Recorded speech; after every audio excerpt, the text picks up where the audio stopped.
जय सर। जय हिंद बच्चों, इस समय आप लोग महामना इंस्टीट्यूट के यूट्यूब चैनल से जुड़े हुए हैं और इस चैनल में मैं आप सबका स्वागत करता हूं। आज हम लोग class 12 physics Hindi medium NCERT book का फर्स्ट चैप्टर वैद्युत आवेश तथा क्षेत्र यानी इलेक्ट्रिक चार्ज एंड फील्ड का हम लेक्चर 7 लेकर के आज उपलब्ध है। तो आज ये हम लोग न्यू बैच के लिए पढ़ रहे हैं और ये न्यू बैच 2023 टू 2024 के लिए है। और हम आपको ये भी बता दें कि आज हम एक बहुत ही महत्वपूर्ण डेरिवेशन आपको बताने जा रहे हैं। बिंदु आवेश के कारण उत्पन्न वैद्युत क्षेत्र की तीव्रता यानी intensity of electric field due two point charge को हम बताने जा रहे हैं। तो ये जो टर्म हम आज बताने जा रहे हैं, ये टर्म काफ़ी इम्पोर्टेंट है और इसको बहुत अच्छी तरह से तैयार करना है। ये बोर्ड के एग्ज़ाम में आपसे पूछा जाता है। तो इसको शुरू करें इसके पहले मैं आपको ये बता दूं कि हम आपको परीक्षण आवेश के बारे में बताए थे और परीक्षण आवेश के बारे में बताया गया था कि वह आवेश जिसके द्वारा परीक्षण किया जाता है, चाहे वैद्युत क्षेत्र का परीक्षण किया जाए या वैद्युत आवेश या वैद्युत विभव का परीक्षण किया जाए, किसी भी चीज का परीक्षण किया जाता है तो उसके लिए हमें परीक्षण आवेश की आवश्यकता पड़ती है। और हमने आपको बताया था कि परीक्षण आवेश जो होता है, परीक्षण आवेश को हम Q0 से रिप्रेजेंट करते हैं। परीक्षण आवेश नॉर्मली धन आवेश होता है। ये जो परीक्षण आवेश है ना, यह धन आवेश होता है, लेकिन कभी कभी इसको ऋण आवेश मान करके भी हम गणना कर सकते हैं। और फिर हमने आपको बताया था वैद्युत क्षेत्र की तीव्रता के लिए फार्मूला E = हुआ करता था F/Q0। तो इसी की जरूरत पड़ेगी। तो आज हम एक बहुत ही महत्वपूर्ण डेरिवेशन आपको बताने जा रहे हैं, बिंदु आवेश के कारण वैद्युत क्षेत्र की तीव्रता। और मैं इस डेरिवेशन को शुरू करूं इसके पहले मैं आपको बता दूं कि महामना इंस्टीट्यूट में जितने भी न्यू बैच हैं 2023 से 2024 के लिए, सभी न्यू बैच प्रारंभ हो गए हैं। चाहे वो 9th 10th 11th 12 science art commerce या हिंदी मीडियम या सीबीएसई बोर्ड के लिए, सभी के क्लासेस शुरू हो गए हैं। और दूसरी चीज हम आपको बता दें कि महामना इंस्टीट्यूट वाराणसी का एक बहुत ही फेमस इंस्टीट्यूट है, जिसमें पढ़ाने वाले जितने भी सर लोग हैं अलग अलग सब्जेक्ट के स्पेशलिस्ट हैं, चाहे वो फिजिक्स के हों या केमिस्ट्री के हों या मैथ के हों या हिंदी के हों या इंग्लिश के हों या सोशल के हों। और दूसरी चीज कि सभी लोग पढ़ाने वाले जितने भी सर लोग हैं सब इंटर कॉलेज के लेक्चरर हैं। इसलिए अगर आप चाहते हैं कि आगे चल करके हर सब्जेक्ट का बहुत बड़ा स्पेशलिस्ट आप बने, तो तुरंत आप महामना इंस्टीट्यूट में एडमिशन ले लीजिए। और चलिए मैं आपको शुरू करने जा रहा हूं आज लेक्चर 7 और बताने जा रहा हूं बिंदु आवेश के कारण उत्पन्न वैद्युत क्षेत्र की तीव्रता।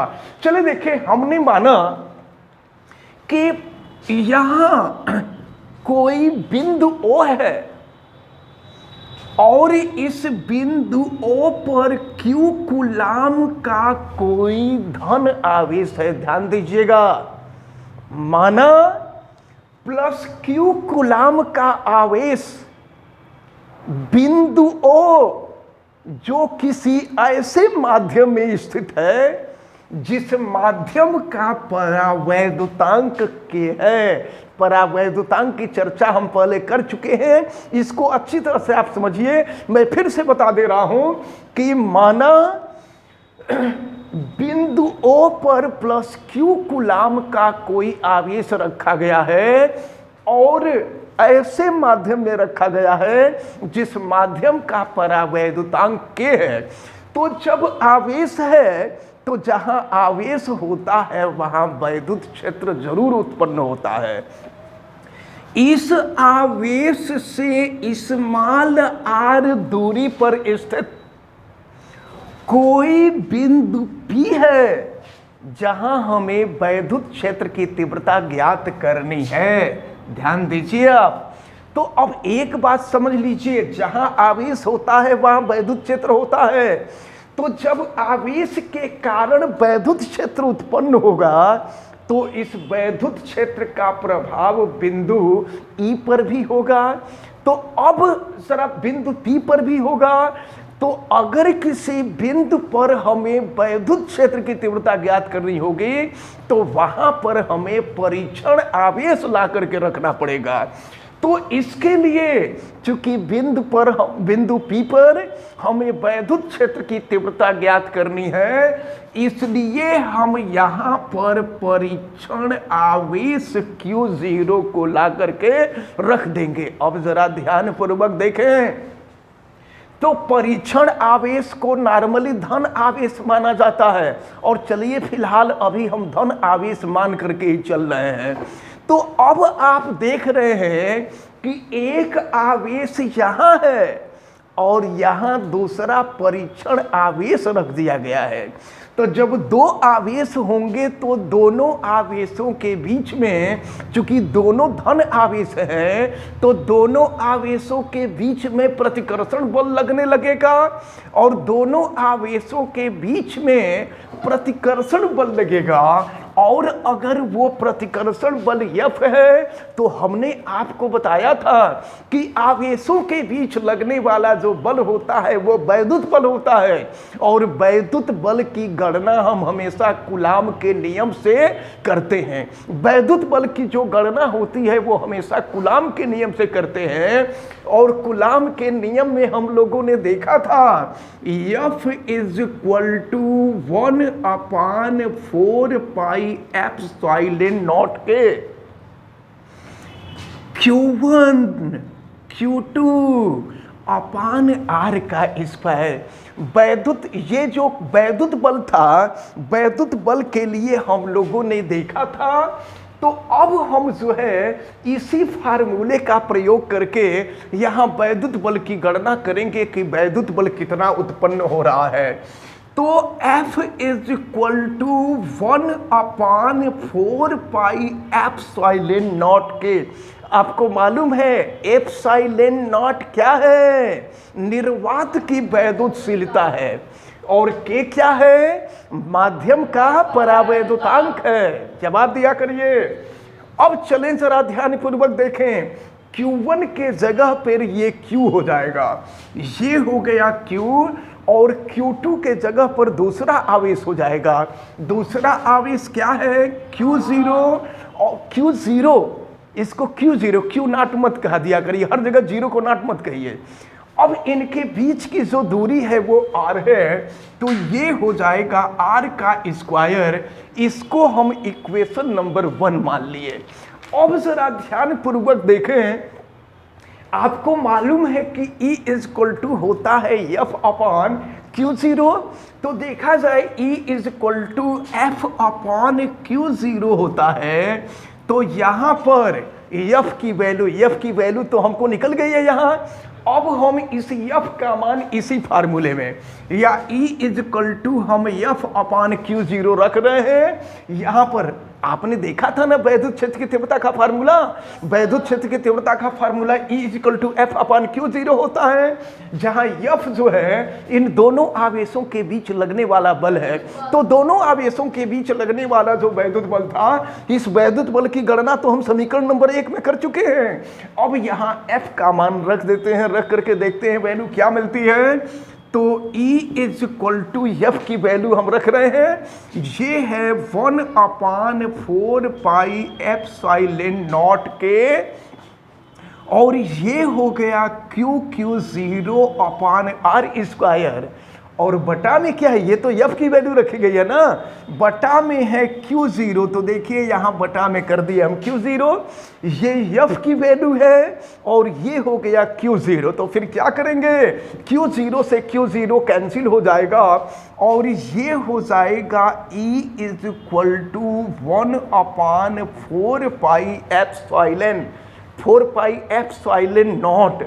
ठीक ना, 1/4 एप्सिलॉन नॉट के, और ये हो गया Q/R का स्क्वायर। तो ये रहा, ये फार्मूला हमने ज्ञात कर लिया बिंदु आवेश के कारण उत्पन्न वैद्युत क्षेत्र का फार्मूला। अब जरा ध्यान पूर्वक देखें आप, अभी हमने आपको बताया था कि यह जो आवेश Q था, ये Q कूलाम का आवेश किसी ऐसे माध्यम में रखा गया था जिस माध्यम का परावैद्युतांक K हो। लेकिन अगर आवेशों के बीच का माध्यम अगर वायु अथवा निर्वात हो, तो वायु अथवा निर्वात के लिए K की वैल्यू क्या होती है? 1 होती है। K की वैल्यू 1 होती है। तो अब जो है K के जगह पे अगर हम 1 कर देते हैं, तो K के जगह पे 1 कर देंगे, देखिए फार्मूला क्या मिलेगा आपको। E इज इक्वल टू हो जाएगा 1/4 एप्सिलॉन नॉट, K के जगह पे 1 कर दिए। अब ये हो गया आपका Q/R स्क्वायर। ये वैद्युत क्षेत्र की तीव्रता का एक दूसरा फार्मूला मिल गया। लेकिन आपको पता है कि 1/4 एप्सिलॉन नॉट की वैल्यू क्या होती है? 9 × 10⁻⁹। और फिर यूनिट बोलिए, न्यूटन मीटर स्क्वायर पर कूलाम स्क्वायर। ये सब मात्रक वगैरह आप अच्छी तरह से याद रखे रहिए। तो 1/4 एप्सिलॉन नॉट की वैल्यू है। अब ये वैल्यू हम यहां पे रख देते हैं, तो E इज इक्वल टू हो जाएगा 9 × 10⁻⁹, और ये हो जाएगा Q/R स्क्वायर। तो ये भी वैद्युत क्षेत्र की तीव्रता का फार्मूला रहा। लेकिन एक बात आपको याद रखना होगा कि अगर आपको Q का मान मालूम हो, Q का मतलब वह आवेश जिसके कारण वैद्युत क्षेत्र उत्पन्न हो रहा है, अगर Q का मान हमको मालूम रहे और हमको ये मालूम रहे कि आवेश से कितनी दूरी पर वैद्युत क्षेत्र की तीव्रता ज्ञात करनी है, तो अगर आपको Q का मान मालूम रहे, R का मान मालूम रहे, तो इस फार्मूले में रख करके हम वैद्युत क्षेत्र की तीव्रता ज्ञात कर सकते हैं। और वैद्युत क्षेत्र की तीव्रता का मात्रक यहां से क्या बताया गया था? न्यूटन पर कूलाम। तो यहां से वैद्युत क्षेत्र की तीव्रता जब हम निकालेंगे, तो इसका जो मात्रक मिलेगा वो न्यूटन प्रति कूलाम होगा। और फिर आपको बताया गया था कि वैद्युत क्षेत्र की तीव्रता सदिश राशि होती है। आपको याद होगा, हमने आपको बताया था कि बल जो है सदिश राशि होती है। E = F/Q0 है। तो बल सदिश राशि होती है और आवेश अदिश राशि होती है। तो जब किसी सदिश राशि में अदिश राशि से भाग देते हैं, तो जो राशि हमको प्राप्त होती है वो सदिश राशि ही प्राप्त होती है।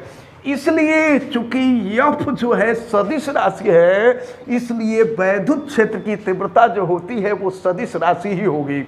और हम आपको ये बता दें कि यहाँ पर अगर परीक्षण आवेश हम धन आवेश रख दिए हैं, छोटी छोटी बात आपको ध्यान में रखना होगा। हम वैद्युत क्षेत्र की तीव्रता निकाले हैं ना, तो वैद्युत क्षेत्र की तीव्रता निकाले हैं, तो वैद्युत क्षेत्र की तीव्रता तो सदिश राशि होगी। तो अगर वैद्युत क्षेत्र की तीव्रता सदिश राशि होगी, तो सदिश राशि की दिशा भी तो होनी चाहिए। तो अगर सदिश राशि होगी तो सदिश राशि की दिशा भी होगी। तो सदिश राशि की दिशा ध्यान से देखें, बल की दिशा के तरफ होती है। बल की दिशा, वैद्युत क्षेत्र की तीव्रता की दिशा उधर ही होती है जिधर बल की दिशा होती है। और प्रश्न ये उठता है कि बल की दिशा किधर होगी? तो यह आवेश तो पहले से था और इस आवेश को बाद में लाया गया था। ये धन आवेश और ये भी धन आवेश, धन आवेश और धन आवेश के बीच प्रतिकर्षण का बल लगता है। तो प्रतिकर्षण का बल लगेगा तो बल की दिशा जो होगी वो O से P के तरफ होगी। बल की दिशा O से P के तरफ होगी, याद रखे रहिएगा। तो अगर बल की दिशा O से P के तरफ होगी तो वैद्युत क्षेत्र के तीव्रता की जो दिशा होगी वो भी O से P के तरफ होगी। ऐसा कब होगा? जब परीक्षण आवेश धन आवेश होगा। इसको आप अच्छी तरह से माइंड में रखे रहिएगा, क्योंकि ये भी धन आवेश, ये भी धन आवेश, क्योंकि ये धन आवेश पहले से था और यह धन आवेश बाद में लाया गया था। तो जब ये धन आवेश पहले से था और ये धन आवेश बाद में लाया गया था, तो दोनों आवेशों के बीच में प्रतिकर्षण का बल लगा, और प्रतिकर्षण का बल लगता है तो प्रतिकर्षण का बल हमेशा बाहर की तरफ जाता है, और प्रतिकर्षण का बल बाहर की तरफ होगा, यानी वैद्युत बल की जो दिशा होगी वो O से P की तरफ होगी, यानी वैद्युत क्षेत्र की तीव्रता की जो दिशा होगी वो भी O से P के ही तरफ होगी। सपोज कीजिए परीक्षण आवेश धन आवेश नहीं है, ऋण आवेश है। मान लीजिए हमने कहा था कि परीक्षण आवेश नॉर्मली धन आवेश होता है, लेकिन हम इसको चाहें तो ऋण आवेश भी मान सकते हैं।